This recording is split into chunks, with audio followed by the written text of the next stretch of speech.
Chers amis, bonjour. Nous allons reprendre donc nos dimanches de Souria Horia après les 2 mois d'interruption pour vacances d'été. Nous aurons donc aujourd'hui cette séance, et puis la prochaine aura lieu le 28 octobre.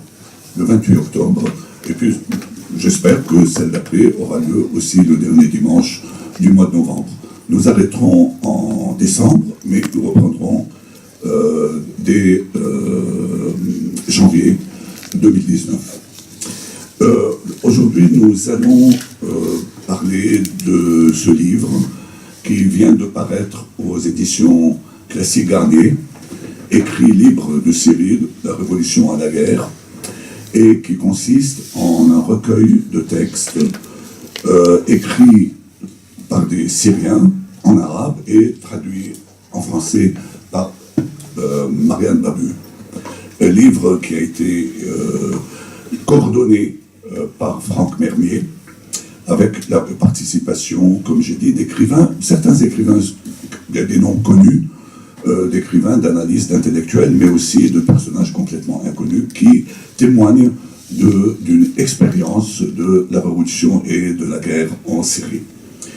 Je vais commencer par donner la parole à Franck Mermier pour nous parler de la genèse de son livre, de sa démarche dans la collecte des textes. Ensuite, Marianne nous parlera de son travail de traduction et dira ce qu'elle pense de ces textes comme lectrice aussi. Voilà. Et ensuite, je passerai la parole à Nesrine Azar, que vous connaissez bien, je suppose, tous, voilà, qui a, si vous la connaissez, je veux dire, je n'ai pas présenté d'ailleurs, Franck Mermier est anthropologue, directeur de recherche au CNRS, auteur de plusieurs livres sur le monde arabe, notamment sur le Yémen et le Liban. Nesrine est docteur en sciences du langage. Elle a enseigné longtemps en Syrie aux universités de Homs et de Damas. Et elle est en France depuis 2014, où elle a enseigné aussi à Paris 8, et qui travaille maintenant, je crois, comme ça s'appelle maître de langue à l'école des hautes études en sciences sociales et à l'école normale supérieure. Voilà. Et donc, Nesrine analysera plutôt les textes et en profondeur, et surtout soulignera ce qu'ils révèlent de l'idéologie, je dirais, aujourd'hui des Syriens, notamment des exilés et des déplacés, pour ce qui concerne l'identité, la mémoire, l'oubli, etc. Marianne est traductrice-interprète. On lui doit une bonne vingtaine de traductions, qu'il s'agisse de romans, de recueils de poèmes, d'essais, mais aussi de dialogues, de films, etc., de catalogues, beaucoup. Elle a beaucoup de choses à faire. Bon.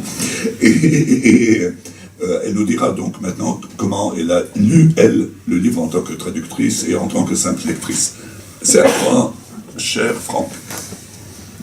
Bien, merci beaucoup, Farouk.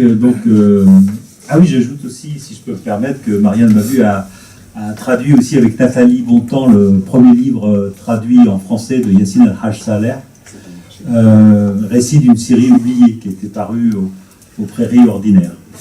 Alors donc, je remercie beaucoup Souria Horia de nous avoir invités, parce que vous êtes la première association ou première institution à nous inviter pour parler de cet ouvrage, Écrit libre de Syrie.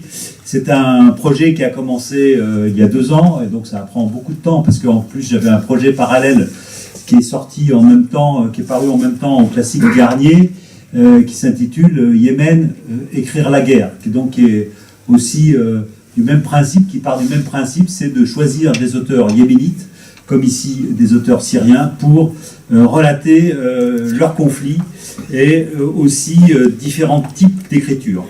Alors, effectivement, pourquoi ce projet? Je crois qu'il faut dire qu'il y a plusieurs déterminants à ce projet.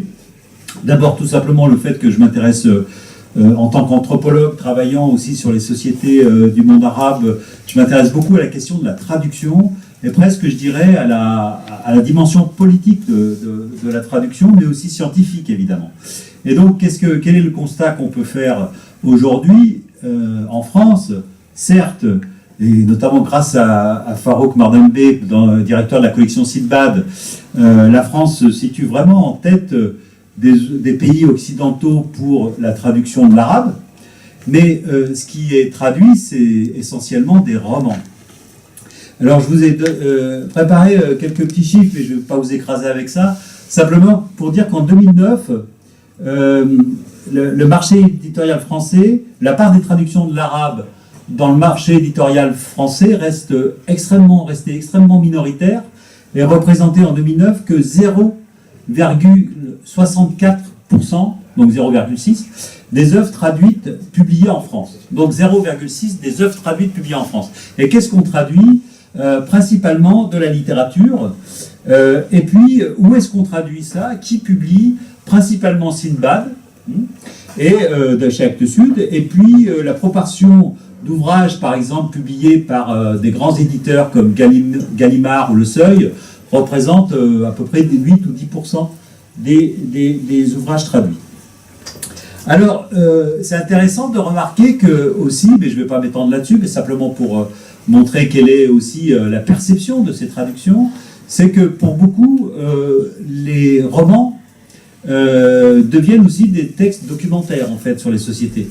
Au-delà de leur aspect fictionnel, il y a un aspect documentaire qui fait que finalement, le roman devient une espèce de reflet des sociétés, notamment des sociétés arabes, et on sait combien finalement les romanciers arabes, notamment, peuvent être désignés presque comme porte-parole de leur société. Hein, comme quoi ils représentent, on va plus voir un Kamal Daoud qu'un sociologue algérien, par exemple, pour parler de sa société. Oui, si vous voyez ce que je veux dire, c'est-à-dire qu'il y a véritablement cet aspect documentaire. Alors, ce qui est frappant, c'est que la traduction des sciences humaines et sociales de l'arabe est extrêmement minoritaire. Par exemple, la part des sciences humaines, de la philosophie, des sciences et de l'art ne représentait que 6 titres au maximum, traduits donc, par an, entre 1985 et 2009, avec 25 titres pour la philosophie. Et donc, il y a eu quelques essais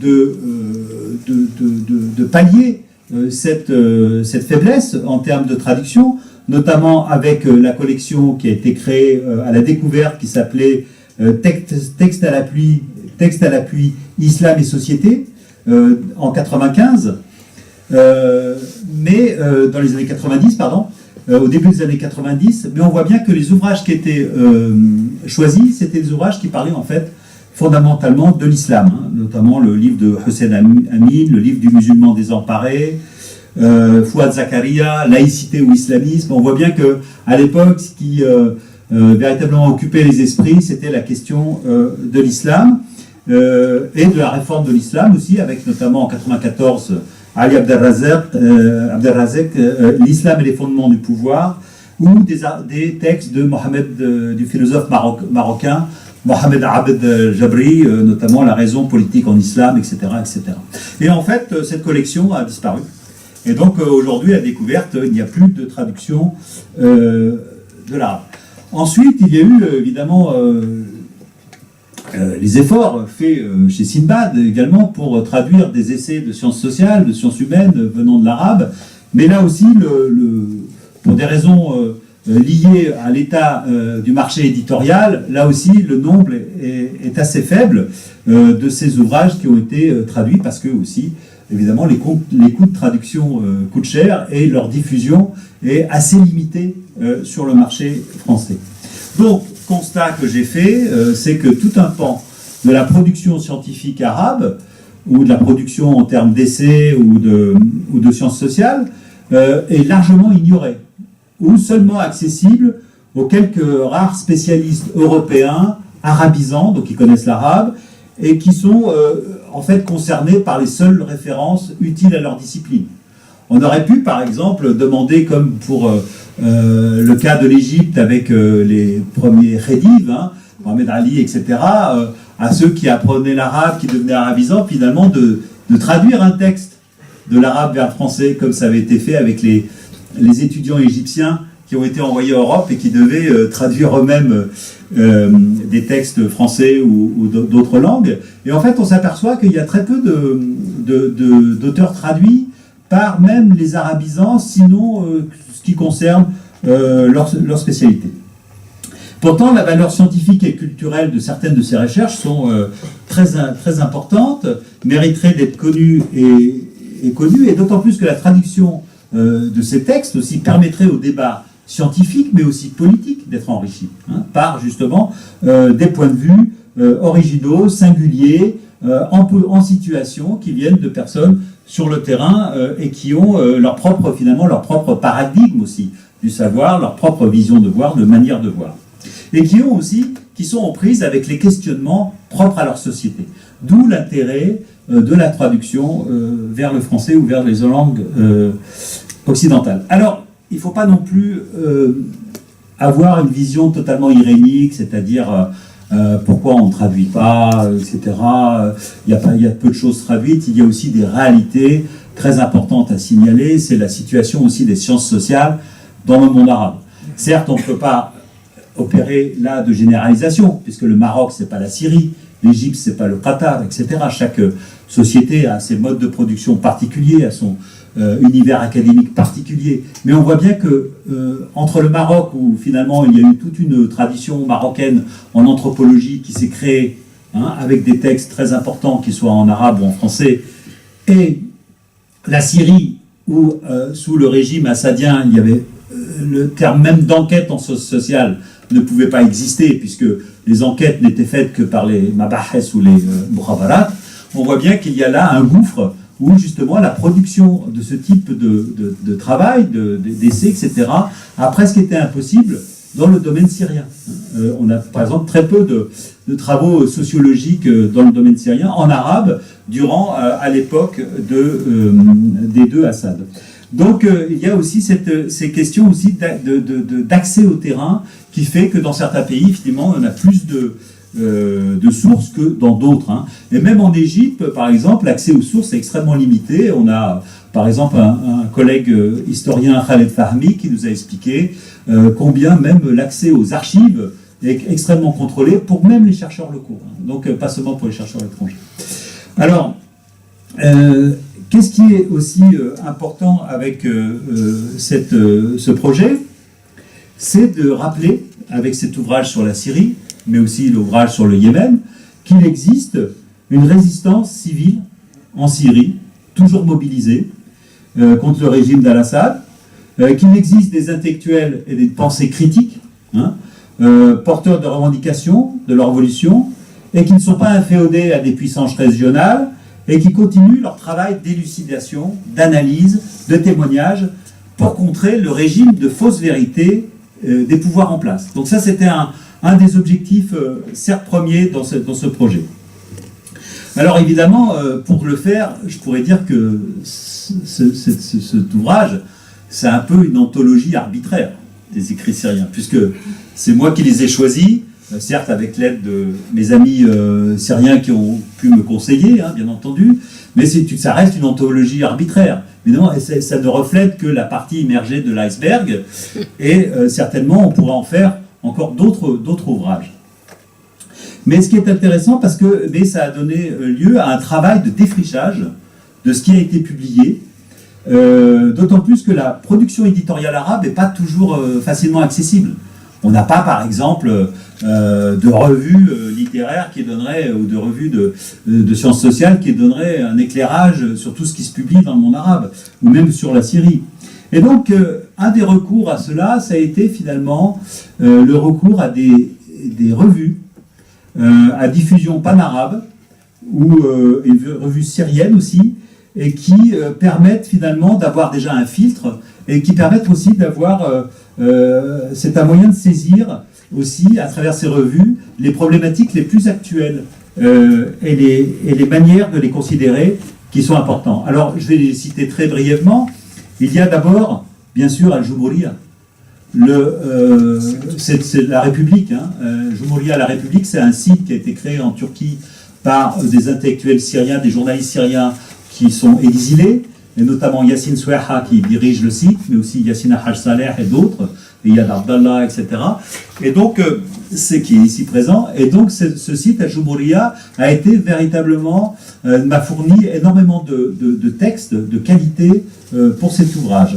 Et ça a été créé à Istanbul en 2012, et il y a une version aussi anglaise sur le site.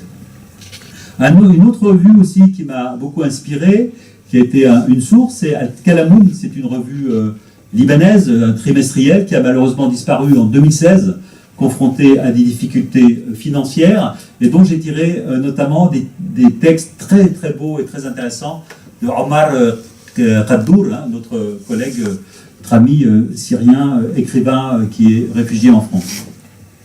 Et puis aussi une autre revue qui est très importante à Beyrouth, qui a été aussi créée dans le sillage des révolutions arabes, c'est Bidayat, qui signifie commencement, qui a été créée par l'historien, le sociologue et le militant de gauche Fawaz Trabulsi à Beyrouth, et qui se veut un petit peu une espèce de reflet finalement des nouvelles plumes arabes qui ont surgi dans ce sillage des révolutions, et qui est donc une revue pan-arabe dans le sens où elle publie des auteurs de l'ensemble du monde arabe.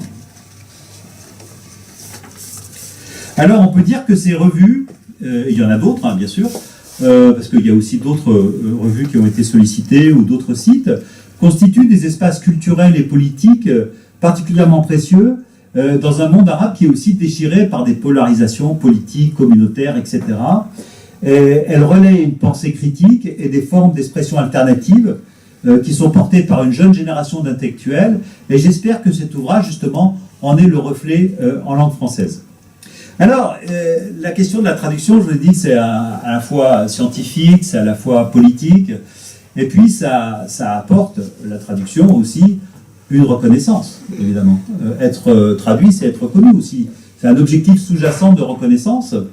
Et donc, ça peut s'apparenter aussi, cette opération de traduction, à une entreprise de réhabilitation symbolique pour faire entrer dans le champ du savoir international des œuvres et des auteurs que l'on estime ignorés ou marginalisés. Et là, je remercie particulièrement, elle n'a pas pu être là aujourd'hui, la directrice de la collection Littérature, Histoire, Politique des Classiques Garnier, Catherine Coquillot, qui a accepté ces deux ouvrages dans sa collection. Et d'autant plus chez cet éditeur, Classique Garnier, qui est véritablement un éditeur patrimonial, si on peut dire. C'est vraiment des classiques, Flaubert, Zola, Balzac, etc. Et maintenant, on a écrit l'île de Syrie et écrire la guerre au Yémen. Donc c'est important aussi d'avoir finalement ce type de reconnaissance aussi pour ce type d'ouvrage. Alors très vite, sur le contenu, puisque le livre est ici à votre disposition. Donc 17 textes ont été choisis. 17 textes, ça a demandé beaucoup de temps de traduction, et là je me tourne vers Mariam Babu parce que elle a été chargée d'en traduire la plupart, et elle a fait un travail vraiment magnifique de traduction, et vraiment avec un style qui permet aux lecteurs français d'accéder pleinement à ces textes, d'avoir un véritable plaisir de lecture. 17 textes avec 15 auteurs, parce qu'il y a certains auteurs qui ont eu 2 textes traduits, alors qui relève de plusieurs registres. Celui du témoignage, avec Khalifa Khodor, Ahmed El-Haj Saleh, Samira Khalid, qui a été enlevée en décembre 2013 à Douma, et dont j'ai traduit des extraits de son journal, qui a été publié par son mari Yassine Haj Saleh, qui a été publié à Beyrouth. Et puis d'autres, comme Jana Salem, Mustafa Abouchams, Malak Al-Ayed, qui a relaté son exil de Raqqa lors des bombardements US de la coalition internationale. Jana Salem qui raconte, alors elle utilise un pseudonyme, qui raconte qu'est-ce qui se passe aujourd'hui à Damas, notamment en ce qui concerne l'accès au quartier résidentiel, c'est-à-dire au marché de l'immobilier, combien en fait la peur de l'autre a surgi, s'est développé, et comment en fait des considérations communautaires aujourd'hui gèrent finalement à Milis ce marché immobilier.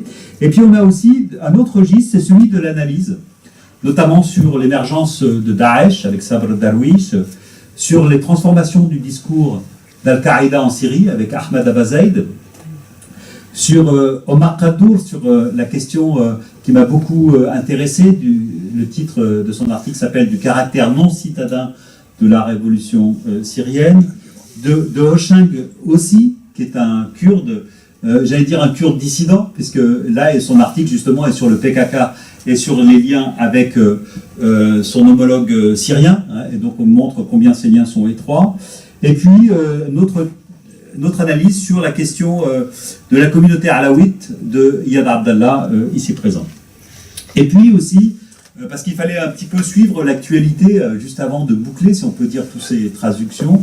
Et donc, il y a un texte très intéressant aussi de Sadiq Abdelrahman sur la bataille d'Alep, sur ce qui s'est passé les derniers jours, les dernières semaines de la bataille d'Alep, et on voit finalement toutes les contradictions internes aussi au camp révolutionnaire. Et puis, on a aussi des textes qui ont une portée littéraire. Un autre texte d'Omar Khadour sur un portrait de martyr qui porte son nom, ou de Yassine Soueha sur le témoignage aussi d'une jeune femme qui arrive à partir de Syrie pour aller jusqu'en Turquie. Un texte qui s'appelle « Un niqab plus grand que son pays », etc. Plusieurs des auteurs de ce recueil ont écrit sous pseudonyme. Il faut savoir que les risques encourus par les personnes restées dans les territoires contrôlés par le régime sont énormes. Le régime dispose d'une armée électronique qui traque les opposants sur Internet. Et puis, d'une certaine manière aussi, et là c'est un hommage aussi à ce qu'a écrit Yassine Haj Saleh, cet ouvrage se veut le reflet de ce qu'il a appelé les nouvelles écritures syriennes. Dans un texte qui inaugure d'ailleurs le volume, un texte de Yassine Haj Saleh sur les nouvelles écritures syriennes. Je le cite: « Après la révolution syrienne est apparue une écriture nouvelle, de plus en plus différente de l'écriture d'avant la révolution. On la rencontre parfois chez les mêmes écrivains, mais le plus souvent chez de nouveaux auteurs, femmes et hommes, et au-delà, dans une société plus large de personnes qui parlent et écrivent. La complexité de la situation syrienne a libéré la parole et l'expression, a brisé des chaînes visibles et invisibles qui bridaient la génération précédente, celle du pouvoir de la censure, celle de l'idéologie et de la religion, celle de l'étroitesse de l'horizon local, celle de l'écriture correcte, entre guillemets, et enfin celle de la distinction entre formes d'écriture. » Et donc cet ouvrage aussi se veut un peu le reflet de ces nouvelles écritures syriennes, bien sûr modestement, et pour montrer aussi les différentes formes d'écriture qui sont utilisées. Alors, on peut dire aujourd'hui que on est dans le cas syrien dans une terrible guerre de propagande. On voit en fait que le régime syrien a beaucoup de relais, en tout cas que son discours a beaucoup de relais en dehors de la Syrie, que ce soit dans le monde arabe ou en Occident. Et donc il y a tout un enjeu autour du contrôle du régime de vérité et d'écriture de l'histoire. Et donc j'espère que ce livre va participer justement à répandre, à diffuser des contre-discours pour rendre justice à l'histoire et pour ne pas engloutir dans l'oubli ou l'occultation les mobilisations politiques du début de la Révolution qui visaient à l'établissement d'un régime démocratique. Et au-delà de ces phases initiales, c'est pour ça qu'il s'intitule cet ouvrage, le sous-titre est « De la Révolution à la guerre », il est aussi important de documenter les guerres, d'établir les faits, de montrer dans chaque région les dynamiques du conflit, la mainmise de groupes islamistes, extrémistes ou djihadistes dans certaines localités, sur certains fronts. Par ailleurs, il s'agit aussi d'une guerre hybride. Il y a une guerre interne, une guerre externe, différentes guerres. Et donc, c'est important aussi que des témoignages soient publiés pour constituer une sorte d'histoire au présent et de faire entendre aussi les voix de ceux qui subissent le pouvoir des seigneurs de la guerre ou de ceux qui veulent rappeler des réalités que le bruit des combats de la propagande tend à estomper dans la mémoire et dans la chronique historique. Par le biais de cet ouvrage aussi, on peut aussi là évoquer donc certaines des expressions de la société syrienne qui est déjà dépossédé en partie de son propre destin par les différentes puissances qui se disputent son sol, mais qui continue de résister et ne peut être effacé par les représentations dominantes du conflit syrien en termes d'enjeux géopolitiques ou de lutte interconfessionnelle. Je vous remercie. Merci.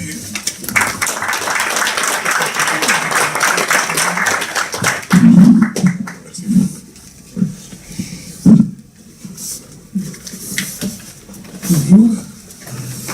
Okay. Bonjour donc. Moi je serai assez brève et je m'adresserai à vous plutôt comme lectrice, donc comme lectrice en ayant été traductrice, parce que traduire et avant tout lire et relire encore. Mais je rebondirai là sur ce que vient de dire Franck.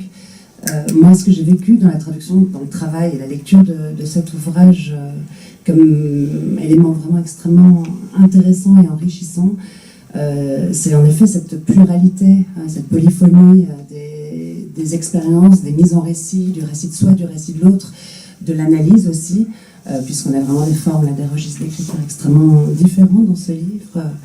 Je trouve que tout ça est vraiment une résistance contre tout aplanissement d'un discours dominant qui viennent d'ici ou de ceux qui s'organisent aussi là-bas, j'imagine.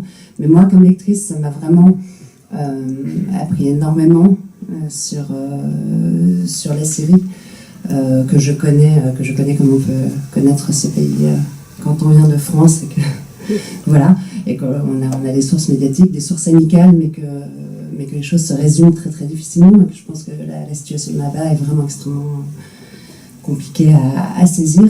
Et cet ouvrage, moi, travailler dessus m'a vraiment permis de renoncer d'ailleurs à essayer de résumer la situation là-bas et vraiment accueillir l'immense diversité, les contradictions aussi des récits, des approches de cette réalité-là.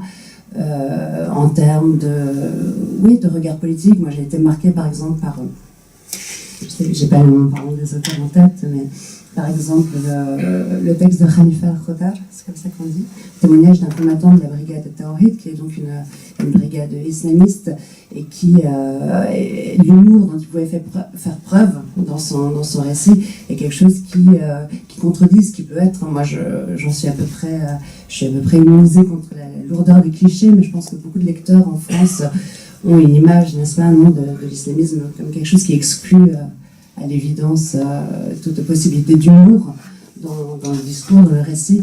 Et il y a des choses comme ça qui prennent un peu le contre-pied, parce que je pense qu'on peut être habitué à lire aussi en France sur ces questions-là. Voilà. J'ai trouvé vraiment cet hétéroïsme de ce livre passionnant à traduire. Merci.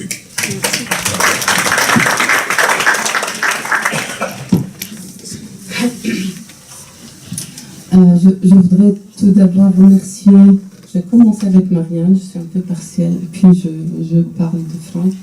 Je remercie Marianne pour cette sensibilité immense qu'elle a fait preuve dans la traduction des Syriens. Depuis sa traduction du texte de Saïd El-Battal qui est apparu dans l'Express il y a 3 ans, je pense. Donc je la remercie infiniment.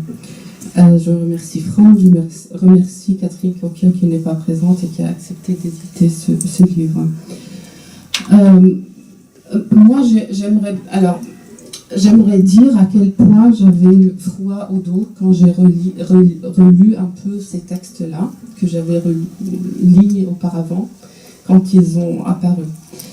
J'ai eu froid au dos parce que, à cause de la violence inouïe donc, que les Syriens ont vécue et qu'on retrouve dans ces textes, mais d'autant plus à cause de notre disposition à oublier. Donc, ce que, par exemple, on trouve dans les textes par rapport aux phrases ou aux slogans écrits par le régime au barrage, moi, j'ai complètement oublié ça, maintenant, en 2018. Et même ce que Malek El-Ayed dit, et ça date pas depuis très longtemps, en fait, c'est son voyage à partir de Raqqa, ou ce que Jebel Salem dit à propos de Ta'fish et de tous les... Ça date pas depuis 2011 en fait, c'est un peu plus loin que 2011 ou plus proche que 2011, mais on est disposé à oublier. Donc j'ai l'impression qu'on a connaît toutes les conjonctures sont favorables pour qu'on oublie.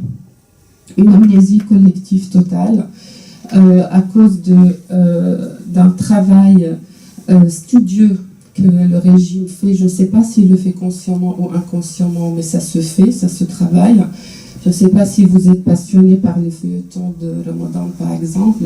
Si vous suivez ça, vous voyez à quel point ça se travaille. Ce sont des dynamismes très... Et ça se travaille avec lenteur aussi. Donc ça change, les récits du régime changent d'une année à une autre, où les produits fictifs qui se font à l'intérieur du pays. On est disposé à oublier aussi parce que on a perdu la géographie. Donc nous, exilés, mais aussi les Syriens qui ont vécu cet urbanicide. Il y a 3 ans, j'ai traduit un texte classique de la sociologie française sur la mémoire collective de Maurice Solbax. Et lui, il dit, et ça m'a révélé beaucoup de choses, qu'il n'y a pas de mémoire s'il n'y a pas d'espace. Donc les Syriens ont perdu leur espace, donc ils sont prêts à cette amnésie collective aussi. À l'intérieur de la Syrie, on est fatigué, donc on veut oublier pour continuer à vivre. Et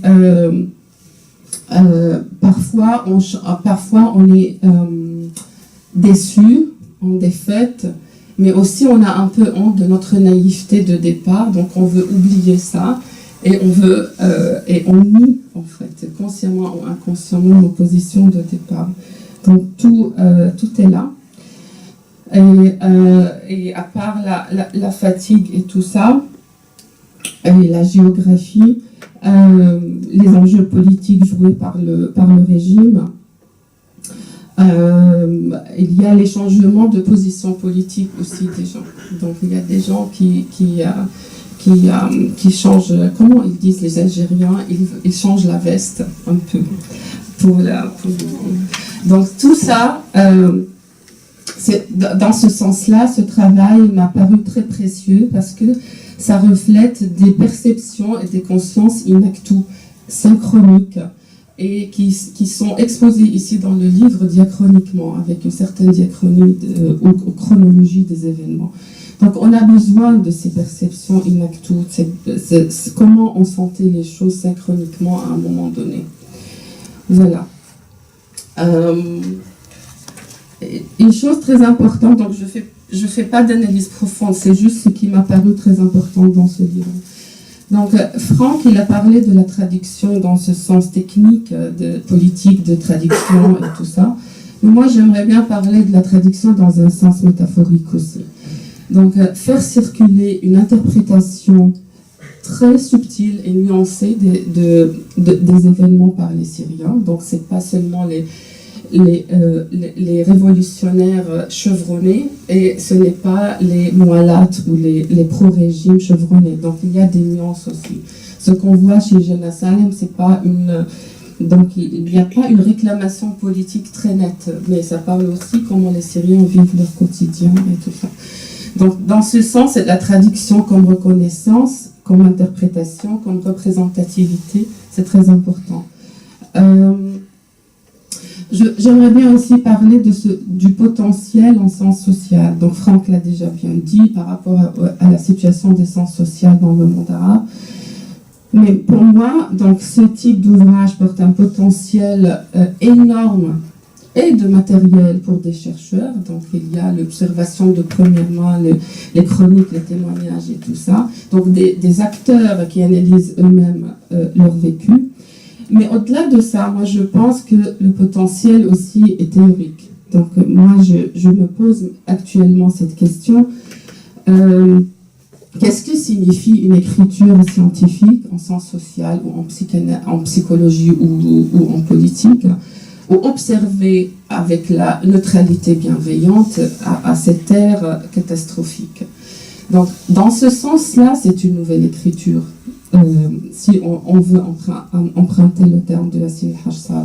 C'est une nouvelle écriture parce qu'il y a le sensible et l'observation en même temps. Donc, et l'observation, elle n'est pas minime à mon sens. Donc, bon, je laisse l'appréciation à Franck, mais à mon sens, c'est une observation sociologique très importante mais qui est chevauché avec le sensible et la souffrance, la douleur. Et c'est une vraie question théorique. Qu'est-ce que ça signifie un anthropologue qui travaille dans la bulle de Paris, avec les réfugiés, avec la neutralité bienveillante? Qu'est-ce que ça signifie théoriquement? Donc le sensible, on ne peut plus dissocier le sensible du scientifique. Qu'est-ce que j'ai voulu dire aussi? Oui. Et c'est très important aussi donc, de multiplier ce type d'ouvrage parce que une des caractéristiques essentielles de cette révolution, c'était la territorialité. Donc la révolution Al-Qaboun, comme moi je l'ai connue de près à côté de Damas, c'est pas du tout la révolution à Saraqib ou à Manbij. Donc c'est très important de multiplier ce type de choses. Ce que Sadiq Abdelrahman dit par rapport à Saraqib, moi je l'ignore complètement. Bon, les ouvrages n'ont pas manqué, donc je salue des ouvrages comme l'ouvrage de Mejdedik ou l'ouvrage de Samar Yazbek et qui sont mentionnés dans l'introduction de Franck, mais c'est jamais suffisant. Voilà, c'est tout ce que j'ai à dire. Merci.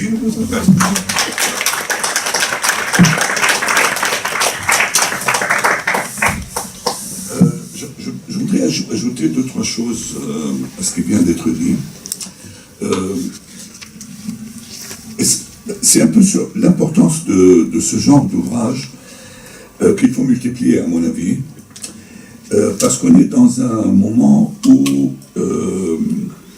on va assister à une offensive du côté du pouvoir et de ses alliés pour gommer un peu l'histoire de ce qui s'est passé pendant ces 7-8 années de révolution et de guerre. Et que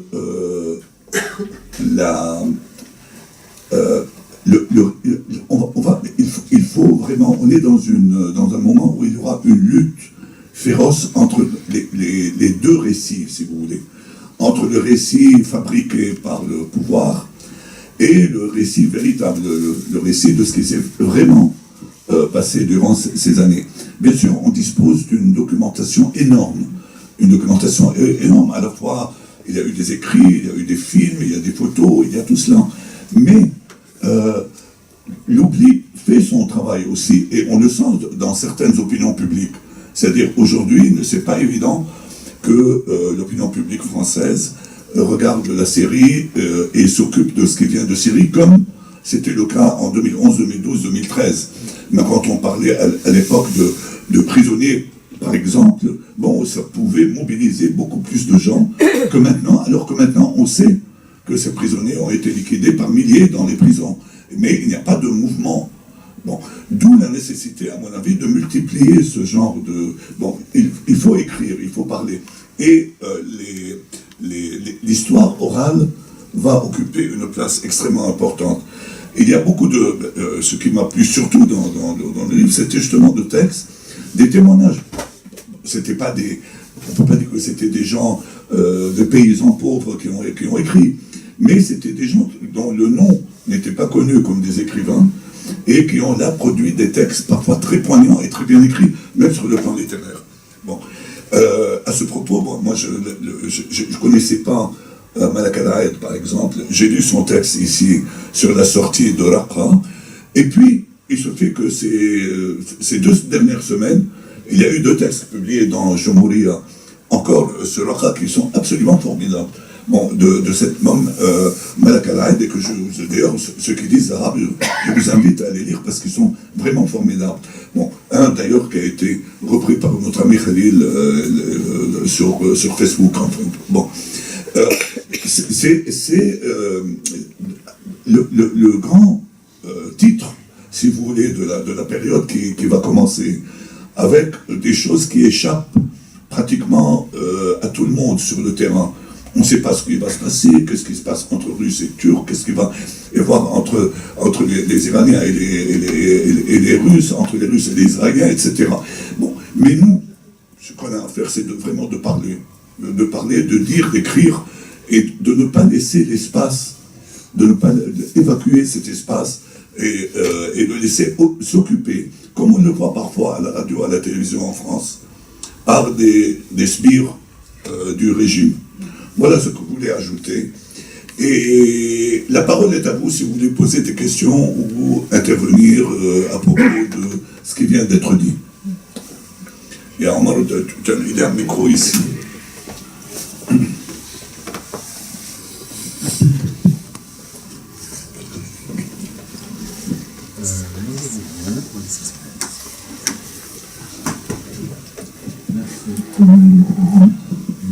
Merci Omar. Merci beaucoup pour cette initiative nécessaire.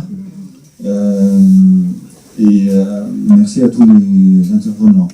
J'ai commencé à feuilleter le livre, je n'ai pas eu le temps de terminer, donc je m'autorise à vous poser cette question qui s'adresse à M.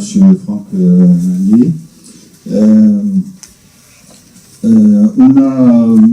J'ai entrevu lors de votre intervention que vous avez parlé d'anthologie arbitraire, mais que en fait il fallait essayer de témoigner des nouvelles formes d'expression qu'on a vues donc depuis la révolution et la guerre en Syrie. Mais même dans le cadre d'une anthologie arbitraire, je suppose qu'il y a eu des raisons qui ont présidé au choix des textes parus dans cet ouvrage. Donc j'aimerais savoir lesquelles, si ces raisons peuvent être formulées. Voilà, je vous remercie. Je veux bien un peu dans la même direction. Je voudrais savoir s'il y a eu des commandes où tout était sur des textes déjà publiés, les choix.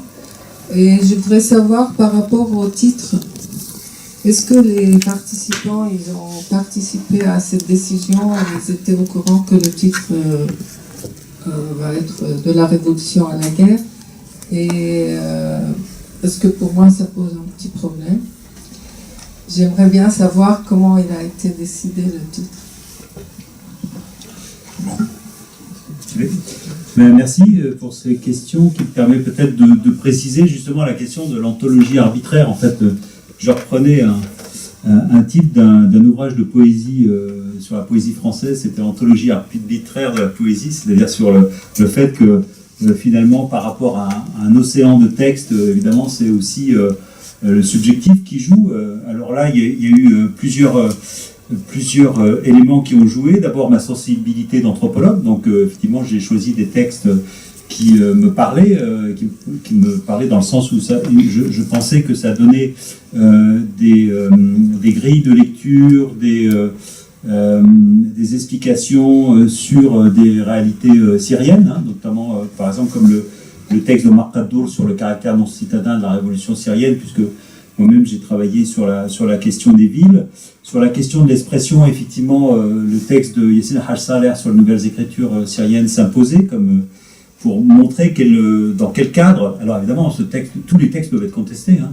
C'est-à-dire que il y a certainement des collègues syriens qui ne sont pas d'accord avec ce texte-là ou ce texte-là. Je veux dire, tout est évidemment sujet à controverse et heureusement et à débat, hein. C'est aussi un objectif du livre de faire ce débat.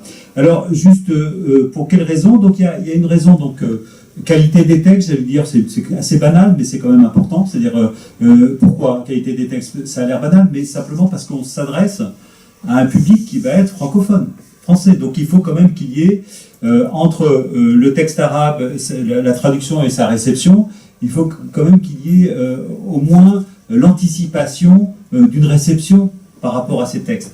Donc, par exemple, je ne peux pas traduire un texte de sciences sociales, j'en ai eu certains entre les mains, mais qui auraient été véritablement, qui auraient brisé un petit peu l'esprit du livre, ou la tonalité du livre, ou même son équilibre, son économie en fait interne. Donc il fallait quand même qu'il y ait une certaine tonalité qui se suive. Alors ça s'est fait comme ça, hein, c'est-à-dire que dans ce choix arbitraire, effectivement, il y a eu cette quelque chose qui s'est imposé par rapport au type de texte qui était choisi et qui répondait aussi à d'une espèce de chronique. C'est pour répondre aussi à la deuxième question. Alors évidemment aussi peut-être que le titre de la révolution à la guerre est peut-être contestable, puisqu'on peut dire oui, la révolution continue, mais en même temps c'était pour montrer aussi une certaine chronologie des événements. Donc il y a aussi des textes qui tous ces textes en fait forment une espèce de chronique en fait de ce qui s'est passé en Syrie, mais bien sûr une chronique bien sûr partielle, hein, c'est évident. Alors il y a aussi donc cette question du style, de la qualité littéraire des textes, du fait aussi qu'ils devaient s'assembler, parce que finalement ce livre, j'espère qu'il forme un livre, donc il y a aussi une espèce d'assemblage de Lego qui se fait, une construction en fait.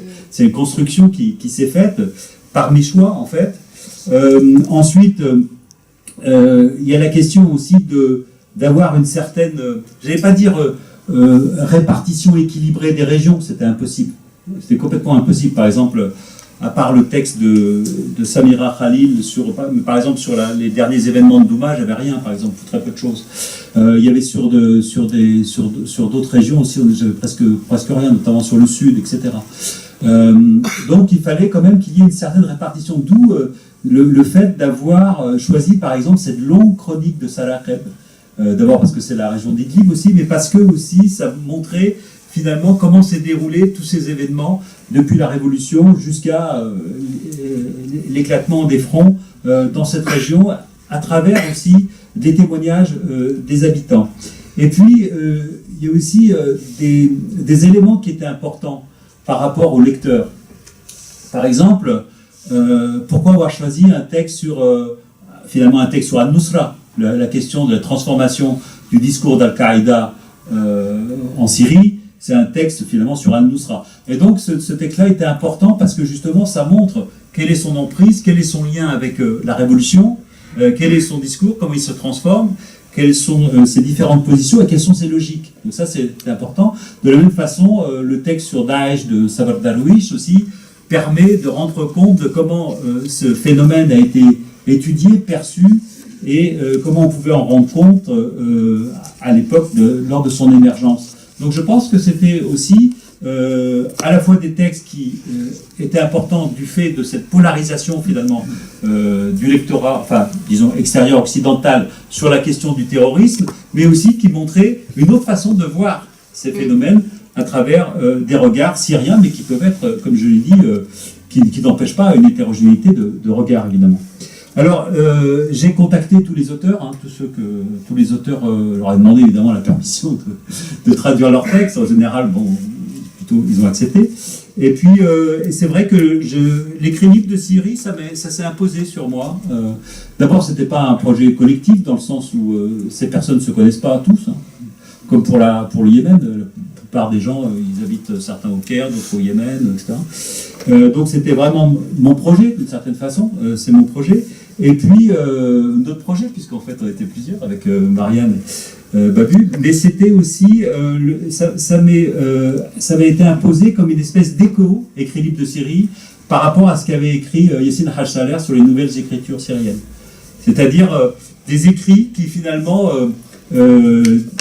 sont écrits même sous un régime de contrainte, mais quand même avec assez de liberté pour pouvoir justement être lu, publié et traduit. Donc c'est écrit libre de Syrie. Je pense que c'était important de justement d'avoir cette emphase, cet accent mis sur cette question d'écrit de Syrie.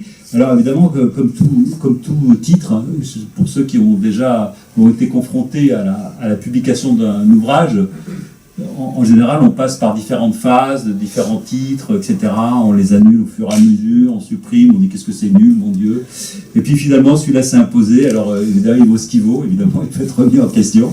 Mais en tout cas, ce livre aussi il y a eu d'autres essais de traduction dans certaines revues. Hein, je pense à Vacarme, à d'autres de textes de Syriens, mais c'était toujours en fait souvent des témoignages, que des témoignages.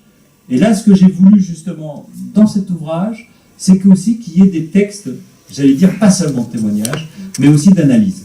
Parce que, après tout, pourquoi laisser l'analyse seulement aux observateurs extérieurs, mais il y a aussi une production du savoir à l'intérieur qu'il était important de relier. Je ne sais pas si j'ai répondu à votre question, mais en tout cas, c'est ce que je... Oui. La diffusion de ce livre, quelle va être la politique de diffusion? Parce que justement, on parle d'oubli et de s'adresser à la société française, qui est aussi, c'est notre objectif de notre association. Donc je voudrais savoir, est-ce qu'on met le paquet sur la communication, dans quel type de boutique ce livre va se retrouver et comment ça va être mis en avant? Bon, c'est aussi une réponse très technique, hein. C'est Classique Garnier, à une librairie, évidemment, 20 rue de la Sorbonne, donc, mais surtout est diffusé par Sodis. Donc c'est un diffuseur qui, normalement, a une diffusion nationale. Hein. Ensuite, ce livre, grâce à vous, est relayé aujourd'hui, donc sur Facebook, et grâce à cet événement qui a été organisé par Soria Horia. Et aussi, il y a d'autres événements qui vont être organisés, notamment au Salon du Livre de Beyrouth, hein, pour représenter les deux ouvrages, Yémen et Syrie. À Bordeaux aussi, alors là, ce sera plutôt sur la Syrie et sur le Yémen. Et puis, il y aura aussi des entretiens qui vont être faits avec la presse, pour justement permettre que ce livre, que l'apparition de cet ouvrage soit connue. Donc là, c'est effectivement un travail qui finalement me revient en grande partie pour ensuite assurer la promotion du livre, sachant que les éditeurs aujourd'hui ne font un travail de promotion que sur les ouvrages extrêmement qu'ils considèrent commercialisables.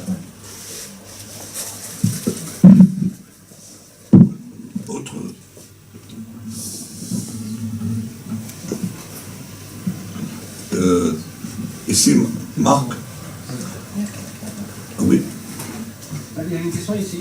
Ok, allez-y. Bonsoir, merci pour chacune de vos interventions. Ce qui m'intéressait, la question qui est la mienne, c'est dans quelle mesure on peut établir un rapport entre vos travaux et les textes qui ont été choisis sur le Yémen et ceux qui ont été choisis donc, par rapport au cas syrien. On a parlé, il a été discuté de la territorialité, de la révolution. Il y a autant de révolutions qu'il y a de territoires. Et pour autant, la Syrie et le Yémen ont connu des séquences historiques, des trajectoires assez qui ont des points communs. Donc est-ce que de ces trajectoires communes, on peut tirer des enseignements généraux, des enseignements généraux en termes de témoignages et d'analyse Alors, merci pour cette question, ça me permet de justement parler un petit peu de l'ouvrage sur le Yémen. Vous allez être frappé justement dans l'ouvrage sur le Yémen qu'on a aussi peut-être l'émergence de nouvelles écritures yéménites, pour parler comme Yassine Hal-Saleh, parce que c'est un ouvrage aussi qui est composé, donc Yémen, écrire la guerre, c'est un ouvrage qui est composé aussi de témoignages, mais aussi beaucoup d'analyses d'auteurs yéménites, donc tous yéménites, la plupart d'ailleurs vivant au Yémen, et qui aussi, dans certains de ces textes, ont aussi une tonalité littéraire. Notamment, comment finalement ces Yéménites-là ont perçu la guerre, comment ils la vivent, comment ils l'expriment aussi. Et donc, c'était aussi très important de faire ce type de témoignage, d'autant plus que sur le Yémen, il n'y a presque rien, concernant cette guerre. Et sur la question des territorialités, vous avez extrêmement raison de poser cette question, d'autant plus qu'au Yémen, on voit bien qu'il y a différents fronts régionaux, avec différentes forces politiques régionales, à base régionaliste, et avec notamment aussi la menace de sécession du Yémen du Sud, en fait du sud du Yémen, et aussi avec véritablement le ressort régionaliste pour les mobilisations politiques qui est très important. C'est-à-dire être de Sanaa, ça veut dire quelque chose, être de Taïs, ça veut dire quelque chose, être d'Aden, ça veut dire quelque chose, être de Hadramout, ça veut dire quelque chose, c'est-à-dire qu'il y a véritablement des mobilisations politiques à base régionale qui ont joué aussi durant la révolution de 2011 au Yémen, même si le 11 février 2011, lorsque beaucoup de gens se sont réunis sur ce qui est devenu la place du changement à Sanaa, au Yémen, on a eu un moment véritablement un peu, on pourrait dire, d'enthousiasme national. On se dirait, voilà, une nouvelle citoyenneté qui naît là, qui n'est plus celle du pouvoir autoritaire de Ali Abdallah Saleh, mais qui naît de la rue, Et malheureusement, cette parenthèse enchantée, pour paraphraser un film, ce type de film, n'a pas duré. On a bien vu ensuite que combien les questions régionales étaient fortes, et notamment la domination pour les sudistes, par exemple, la domination du nord sur le sud, ou pour les gens de Taès, domination aussi des hauts plateaux sur leur région, etc. Et donc toutes ces questions-là, finalement, transparaissent aussi dans le livre, de la même façon que dans le livre sur la Syrie, il y a aussi cette question des territoires qui est très importante. Malheureusement, on pourrait même aller plus loin, parce que là, on a dans le livre Raqqa, Damas, Sarakeb, Alep, etc. Mais on pourrait aller plus loin, et il y a aussi l'article de Marc Abdoul sur la question des villes, et de leur participation à la révolution ou non, la question des faubourgs, des banlieues, etc. Et là, je pense qu'effectivement, c'est une dimension qui est très importante, notamment par rapport à deux pouvoirs, le régime syrien et le régime yéménite de l'ex-président Saleh, qui ont notamment joué sur ces différenciations territoriales pour asseoir leur pouvoir. C'est aussi des enjeux extrêmement importants, c'est-à-dire que la création d'une citoyenneté dans des pays qui sont fragmentés par leur propre régime, en fait. Donc c'est une fragmentation qui n'est pas, comme on pourrait croire, d'ordre essentialiste, c'est-à-dire que, ah mon Dieu, le Yémen, c'est tous des tribus, ils se battent ensemble. Une fois dans le Monde, il y avait un article de diplomate qui se cachait sous un pseudonyme et qui disait le Yémen, c'est une guerre tribale. Ça ne veut rien dire. Le Yémen, depuis 1990, vit sous un régime pluraliste. Il y a des partis politiques, il y a des gens qui se disent socialistes, d'autres qui se disent islamistes, d'autres qui disent, etc., sudistes ou autres. Et donc, c'est pas une guerre tribale. Donc, même si la tribu peut jouer un rôle dans les mobilisations, mais c'est pas une guerre tribale. Donc, effectivement, ces régimes-là ont aussi tout fait pour, finalement, fragmenter leur société. Déjà, rien que par rapport à l'accès aux ressources, l'accès aux postes, à l'administration, etc., l'accès à l'armée. On voit, par exemple, dans le cas de la Syrie, c'est très, très flagrant avec le recrutement par rapport aux organes de sécurité, mais aussi au Yémen, où on voit que la plupart des membres de la garde républicaine yéménite venaient des hauts plateaux nordistes. Donc, tous ces éléments-là, effectivement, sont très importants et pèsent sur les mouvements révolutionnaires qui ont surgi dans ces deux pays. Merci. Marc, merci beaucoup pour votre livre, pour votre travail. C'est un livre supplémentaire, et un livre très important aussi dans la quantité de ce qui publie les Syriens un petit peu partout dans le monde. Je connais plusieurs livres en français aussi qui partent de mêmes idées de faire des livres collectifs avec des témoignages et des récits littéraires et des récits analytiques et énormément de choses. Il y a probablement aussi beaucoup d'écrits en anglais que je connais, beaucoup d'écrits qui sont en espagnol. Je suppose aussi que les Syriens écrivent beaucoup en suédois et en allemand, dont nous, on n'a pas accès. Dans quelle mesure il faut parler des Syriens dans les écrits seulement en arabe, ou est-ce qu'il ne faut pas faire une base de données de la totalité de ce qui est écrit par des Syriens partout dans le monde, comme quoi que c'est des écrits syriens aussi, qu'il faut aussi essayer de les publier et de les rassembler, et dans quelle mesure on peut éventuellement continuer à penser que les écrits des Syriens peuvent être mélangés entre littéraire, fictionnel et témoignage et sciences sociales. Est-ce qu'il ne faut pas demander aux chercheurs syriens actuellement qui travaillent dans plusieurs universités dans le monde, ils sont captés un petit peu partout, ils travaillent dans des think tanks britanniques et américains, de se consacrer aussi à archiver les écrits en séparant les items, en disant des écrits fictionnels, des écrits témoignages, des écrits vraiment de sciences sociales ou de sciences politiques, pour essayer d'émerger quelque chose de très structuré et méthodologique dans le travail des Syriens partout dans le monde. En tout cas, merci beaucoup pour cette conférence et pour le travail qu'il a fait. Merci. Je peux réagir ? Alors, juste pour... effectivement, il y a une accumulation aujourd'hui du savoir qui n'est pas visible, en fait. Cette accumulation est très dispersée. Alors, par exemple, à Beyrouth, Hassan Abbas a fait un projet, par exemple, sur la culture comme résistance, pour notamment archiver tous les écrits, les publications, et notamment les romans parus depuis 2011. Hein, donc et témoignages aussi, d'ailleurs il en publie lui-même dans sa maison d'édition.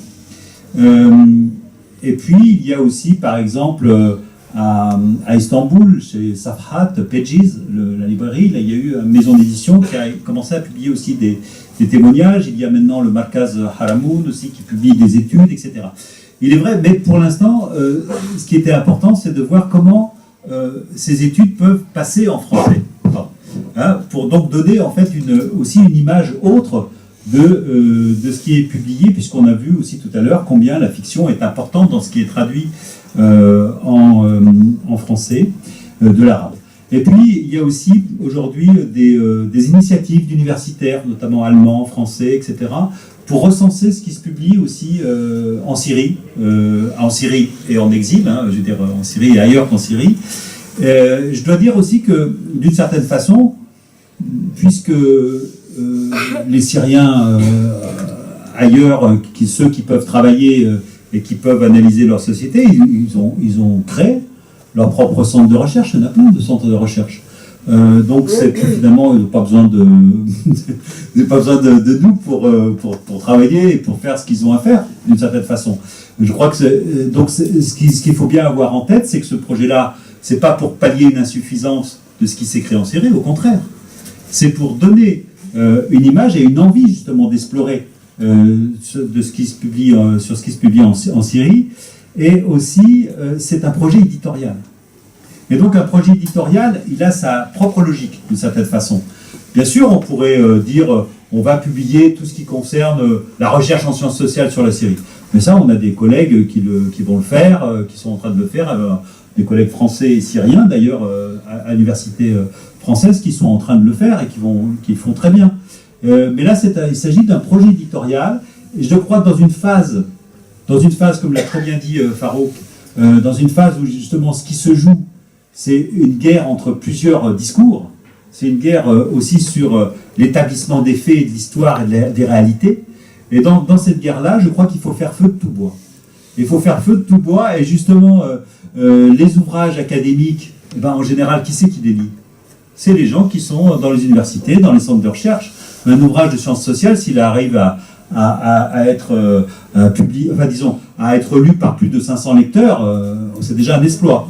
En revanche, des textes qui permettent d'avoir du témoignage, des textes d'analyse et aussi des textes de la tonalité littéraire, ça peut permettre aussi d'attirer un nouveau public qui ne va pas lire en fait ces textes académiques. Je pense qu'il y a plusieurs registres en fait du savoir et de la connaissance et aussi de l'édition qu'il faut tenir en parallèle en fait. Oui, ici. Le micro est avec moi. J'ai une petite question, pardon. Vous m'entendez? Oui. En fait, ma question s'adresse à Marianne, la traductrice. Je voulais savoir si vous pouvez nous dire un peu plus sur votre travail de traductrice, les difficultés que vous avez pu rencontrer, parce que j'estime quand même deux langues très différentes. Il y a pas mal de difficultés. J'aimerais bien en savoir un peu plus. Oui, bien sûr qu'il y a beaucoup de difficultés. Alors après, les difficultés sont pas du tout systémiques, c'est-à-dire que je peux difficilement résumer quelles sont. Il y a des textes qui sont simples et d'autres pas, mais pas tant en tant que. Les textes sont ce qu'ils sont. Moi, après mon rapport à l'écrit, en arabe, mais dans d'autres langues, à commencer par celle du français, je leur ai dit, on traduit comme on lit, et je pense qu'on a des lectures plus ou moins affinitaires, avec différents auteurs, évidemment. Les difficultés, ce sont celles-là, c'est comment rendre, quand on lit quelque chose, comment, par exemple, dans une difficulté de lecture, on va transformer cette difficulté de lecture en quelque chose qui espère pouvoir être une certaine, et c'est pas toujours réussi d'ailleurs, fluidité d'écriture. Les enjeux, il y a des textes qui sont évidents à traduire parce qu'il y a une sorte d'anticipation possible tellement l'empathie peut être forte, ou même l'affinité intellectuelle sur des types de déroulement logique, argumentaire. Et puis il y a d'autres fois où ça... Mais je veux dire, c'est vraiment un peu au cas par cas. Puis c'est les grandes irrégularités à l'intérieur d'un même texte, donc il n'y a vraiment rien de systématique. Et je pense que dépasser ces difficultés, une fois de plus, avec plus ou moins de bonheur et de succès, c'est à chaque fois une recherche une recherche vraiment en situation. Voilà. Mais de difficultés systématiques, en tout cas, je ne sais pas si j'ai bien compris votre question. Non, en tout cas, concernant cet ouvrage, non, puisque une fois de plus, c'est très polyphonique, il y a plein de styles d'écriture très très différentes. Et globalement, c'est pas pour vous vendre le bouquin. C'est vrai que moi, je trouve la plupart des textes qui sont recueillis ici, écrits de façon très, très claire, très belle, très sobre, en fait, en arabe. Donc, ça, pour le coup, la plupart de ces textes-là ne posaient pas beaucoup de difficultés. Peut-être parce qu'ils étaient très agréables à recevoir en tant que lecteur. En fait, c'est une réflexion sur ce que vous avez dit sur l'oubli. Est-ce que vous pensez vraiment que les Syriens ont envie d'oublier qu'est-ce qui s'est passé, ou plutôt de passer, ou aller en avant pour autre chose? Je ne sais pas, je ne peux pas prédire de quoi ils ont envie, je ne sais pas. Mais ça se dit, donc linguistiquement, ça se dit, on veut oublier parfois. C'est ce que je peux observer. Et on veut passer à autre chose. Et on veut aussi dépasser notre syrianité, ça se dit aussi.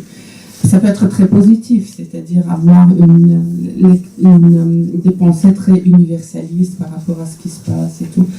Il y a du tout. Et oui, à l'intérieur, moi je suis en lien très étroit avec des Syriens de l'intérieur, dont mes parents et tout.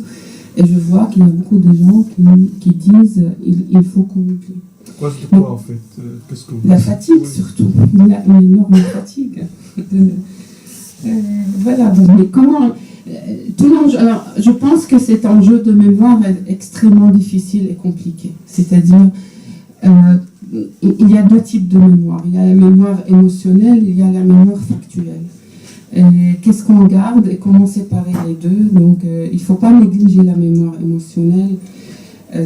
Mais en même temps, il ne faut pas lier tout le temps le factuel et l'émotionnel. Donc, il faut séparer les deux. Donc, il y a aussi l'enjeu de qu'est-ce qu'on veut faire avec cette mémoire. Et là, dommage que Catherine Cocchio n'est pas avec nous, parce qu'elle a écrit un livre sur qu'est-ce que le devoir de la mémoire.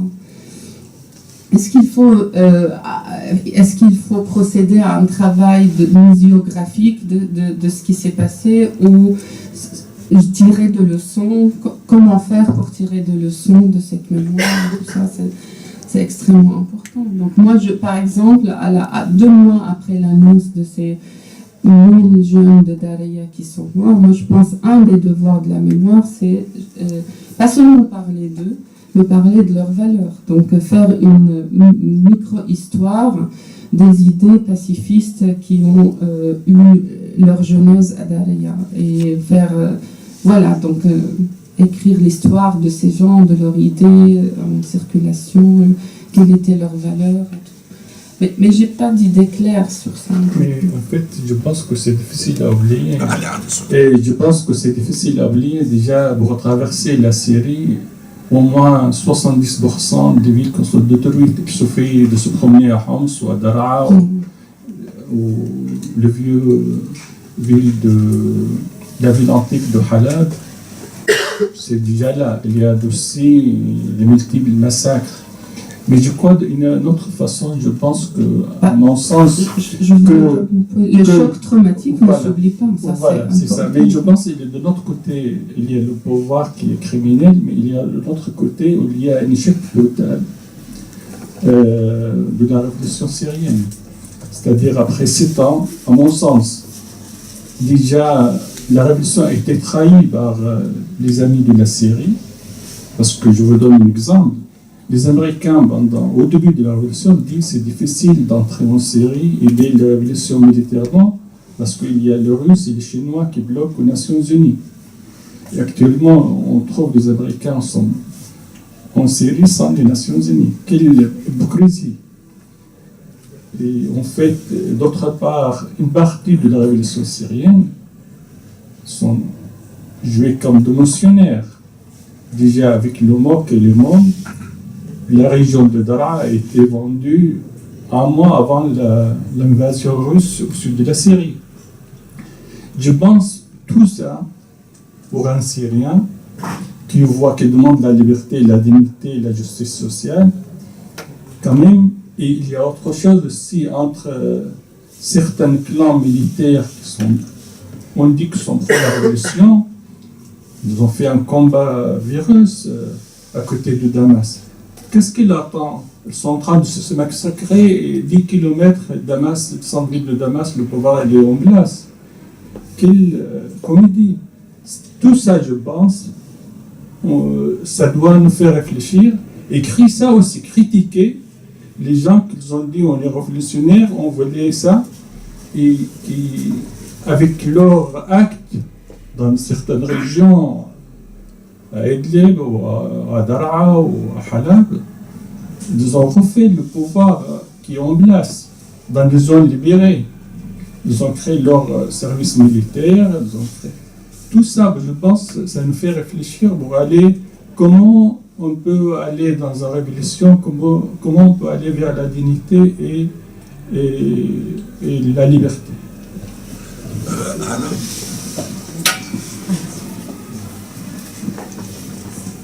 J'aimerais bien avoir votre avis. Mais j'ai pas d'injonction à donner, je ne sais pas en fait, moi aussi j'ignore des choses. Oui, vous avez raison, donc là vous parlez de l'utilité de la mémoire, c'est-à-dire l'autocritique, révision pour des horizons et d'autres perspectives. Oui, je suis d'accord, mais j'ai pas de commentaire. Oui, Nesrine, c'est aussi à toi. C'est un peu, je continue un peu dans le même sens, parce que j'étais très touchée par ton intervention et je partage absolument, et je suis toujours touchée par ta sensibilité et ta profondeur. Mais je me demande, parce que moi aussi je crois absolument à la nécessité de témoigner, de se libérer à travers l'expression artistique ou culturelle en général. Et je me demande, est-ce que ce rapport qu'on tisse, nous, avec la résistance un peu virtuelle, je ne sais pas, est-ce que tu penses qu'il y a un impact réel à un moment où tu as touché dans ton travail ou ton expérience? Tu as pu toucher un impact réel où tu crois à ça? Et puis en même temps, tu crois à quelle façon de faire, c'est-à-dire de témoigner, d'analyser, ou qu'est-ce qu'il y a comme nécessité urgente aujourd'hui pour avoir un impact un peu, pas lent, comme tu as dit qu'il y a un travail lent, mais parce qu'il y a une urgence toujours, malheureusement. Et comment on fait la liaison entre l'urgence et la lenteur de l'impact? Je sais pas, qu'est-ce qu'il faut prendre qu'on voit? Quelle question? Désolée. Alors, votre humble personne n'a pas les moyens de répondre à cette question, c'est très difficile. Je ne sais pas, alors, il y a un jeune philosophe syrien qui a soutenu sa thèse à l'ENS il n'y a pas très longtemps, et lui, il dit que, d'ailleurs, qui a été publié chez Hassan Abbas Nedrasi Shahayed, il dit, moi je crois à la conscience de la tragique. C'est-à-dire, il n'y a pas d'optimisme, il n'y a pas d'espoir, mais on continue dans le jeu, dans la performativité. Il faut qu'on fasse quelque chose. Je ne sais pas. Je sais pas. Je ne sais pas. Moi, je pense que un opérateur qui peut régir sur nous, c'est une conscience morale. Donc, s'il n'y a pas de conscience morale, c'est le nihilisme total. Donc, ça ne sert à rien d'être là et de... Donc, si on a quelque chose d'éthique et de morale, donc il faut qu'on continue. À quel rythme, quel urgentisme, je ne sais pas. Aucune idée. Moi, je ne fais pas grand-chose. En tout cas, ce n'est pas à moi qu'il faut poser cette question. C'est d'autres, je ne sais pas. Mais il faut qu'on... Je pense que c'est ça, la morale. En fait, c'est ça, cette question morale qui peut nous préserver dans la continuité de l'action. Entre guillemets, action, je ne sais pas. Et Fallou, il croit à l'action politique partisane, par exemple. Non? Oui. Au parti politique. Oui. Il faut croire. Bon. Il faut croire. Encore une intervention. C'est une question à Franck Mernier et Nesrine elle paraît si elle veut bien. Je précise que je n'ai pas encore lu le livre, donc la réponse est sans doute dans le livre. Vous avez mentionné le texte d'Omar Khadour sur le caractère non citadin de la révolution syrienne. Et en même temps, il y a beaucoup d'écrits dont on a rendu compte déjà l'année dernière au colloque de Paris 8 organisé par Catherine Coquillot, qui a insisté sur la notion d'urbicide. Oui. Alors, a priori, en vous entendant aujourd'hui sans avoir encore lu le livre, ça paraît un tout petit peu contradictoire. Est-ce que vous pourriez nous éclairer là-dessus pour nous donner envie d'aller vers le livre, bien sûr?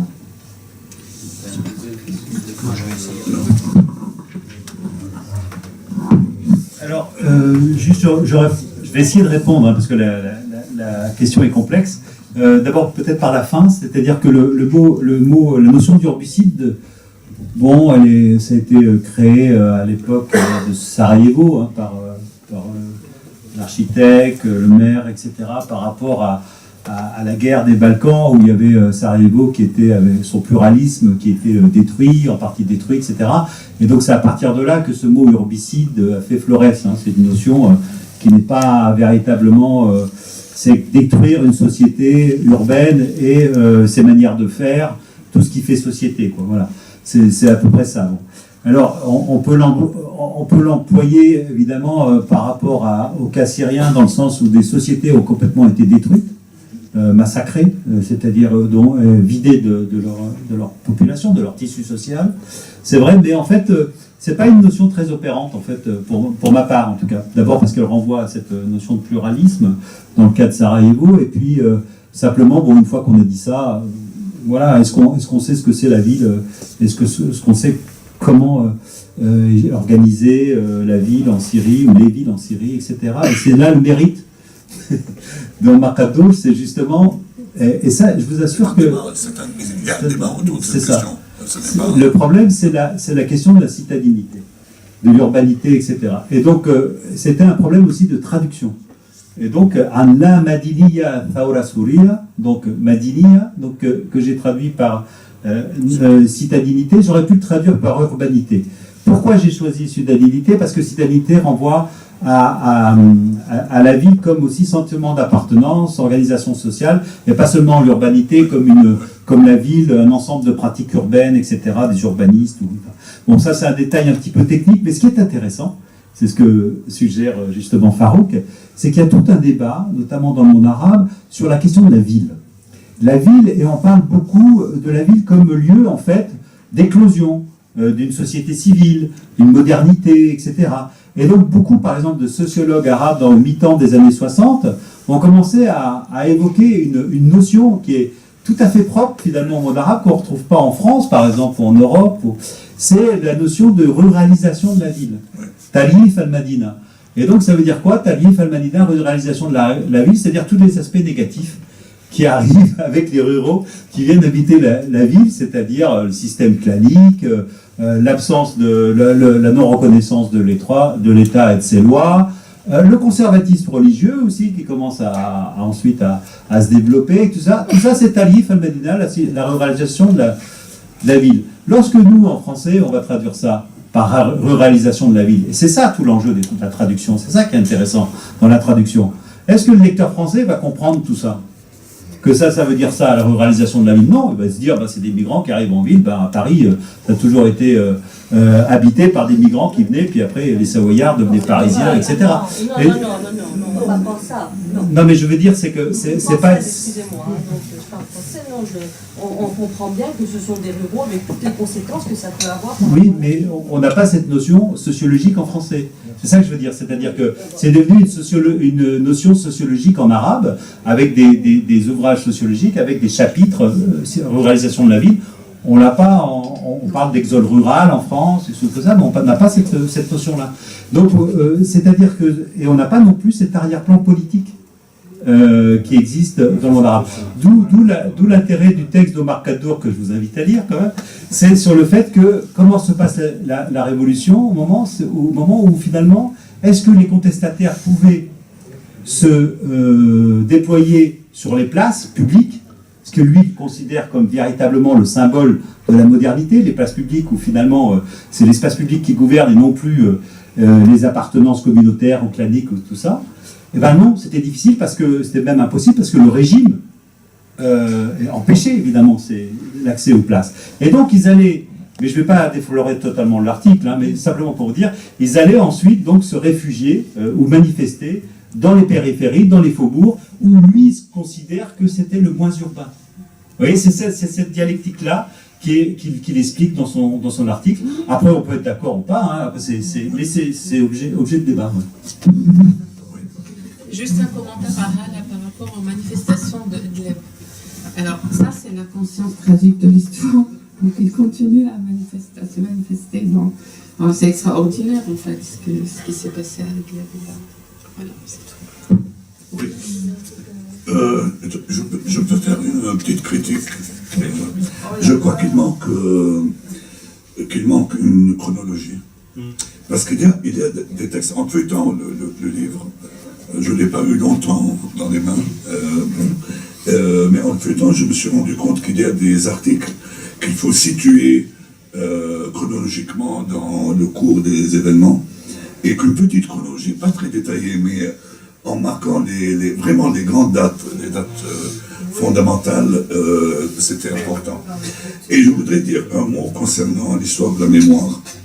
Vous savez, c'est un débat qui est universel, surtout après un génocide, après la destruction qu'il y a eu de populations entières. On l'a eu pour l'ex-Yougoslavie, comme dit Franck, sur le Rwanda. Et on a eu, moi je me rappelle de manière assez vive, dans le conflit israélo-arabe, et particulièrement dans tout ce qui est de la question palestinienne. Bon, quand il y a eu les Palestiniens ont mis du temps à écrire ce qui leur est arrivé. C'est-à-dire, vous voyez, entre 47, 48, et la parution des premiers témoignages vraiment solides et des premières études sur l'expulsion des Palestiniens, sur le grand exode, hein, ben, ça date de 59, oui. 1959. Je veux dire, c'était presque 10 ans après qu'il y a eu cette prise de conscience qu'il est nécessaire d'écrire que, bon, nous, on sait qu'on a été, que le droit est pour nous. Oui, mais il faut convaincre les autres. Et cela a pris du temps pour que les premiers écrits vraiment qui ont marqué l'historiographie palestinienne paraissent 10 ans après. Et plus tard, je me rappelle très bien, moi, après l'invasion israélienne du Liban en 82, autour d'un titre d'un livre de Mahmoud Darwish qui s'intitule « Une mémoire pour l'oubli ». Bon, qu'est-ce que ça veut dire, une mémoire pour l'oubli? C'est-à-dire même pour oublier un jour, oublier qu'il y a des communautés qui se sont massacrées, exclues l'une l'autre, etc. Mais pour qu'on puisse oublier, il faut d'abord se remémorer vraiment de tout cela, et qu'il faut un minimum de justice. C'est-à-dire, il est impossible d'oublier, pour les gens, d'oublier ce qui s'est passé en Syrie, si on nous dit après que vous allez revenir à 2010, à la situation. C'est impossible. Bon. Donc, il est impossible il faut d'abord vraiment avoir la mémoire très vive de ce qui s'est passé de tout ce temps, obtenir réparation et oublier, mais pas avant. Voilà. Je crois qu'on peut arrêter là, n'est-ce pas? Et il y a encore une intervention. Il y avait une question. Oui. La dernière? Oui, oui. Et puis on va... Moi, en fait, c'est très court, c'est pour ça que je me permets de prendre le micro, parce que j'avais envie d'entendre votre réponse à la première partie de la question de Allah, qui me semblait, qui me touchait, de savoir quel est le lien qui s'est tissé. Je ne sais pas si votre réponse a été à propos de Hitler, peut-être, entre le lien virtuel qu'il y a ici avec avec nous tous, en fait, et puis le terrain là-bas. j'avais envie d'entendre votre réponse, puisque vous aviez parlé tout de suite après de la mémoire. Moi, je voulais quand même témoigner par rapport à ce débat-là, et qu'est-ce que, entre guillemets, apporte la crise syrienne, la révolution syrienne, à notre conscience politique. C'est aussi des grilles de lecture de comment un conflit se crée, est créé et est alimenté.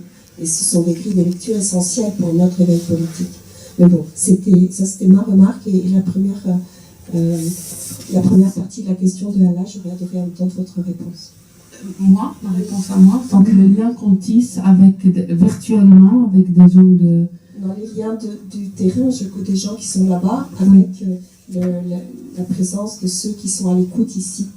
Oui, les Syriens qui sont à l'écoute ici, c'est ça? Ouais. Quelle est la nature du lien? Comment on ressent? Ça leur apporte. Je crois que c'était ça ta question, alors. Encore une fois, je ne sais pas pourquoi je suis à court de réponse aujourd'hui. C'est très difficile en fait, à cause de... Moi, je vais parler de mon cas personnel. Je suis citoyenne entre guillemets syrienne, à l'exil. Donc moi, ce que je ressens, c'est une grande incapacité parce que je suis loin. Donc c'est ce que je ressens. Donc il y a l'admiration, il y a cette volonté ou ce désir d'apporter quelque chose, mais il y a aussi cette conscience qu'on est loin. C'est dans l'autre sens. C'est-à-dire... Est-ce que vous avez des liens avec eux là-bas? Oui. Qu'est-ce qui vous retrace de cette écoute, même petite, des Européens à l'écoute? Ah, donc c'est par rapport aux Européens, c'est ça? Oui, je suis complètement autiste aujourd'hui. Alors c'est ça, donc le lien qu'on a tissé avec les gens là-bas, comment ils se retracent ici? C'est ça, je n'ai pas compris la question. Ça leur apporte ce que ça leur apporte. Non, c'est pas... Non, j'aimerais bien répondre. Ben, moi, je parle de l'inverse. J'ai compris que la question était inverse. Oui. C'est quel est l'impact de l'écoute, du peu d'écoute qu'il y a ici, c'est ça, sur je l'énergie comprends. là-bas. Ah, d'accord, je comprends.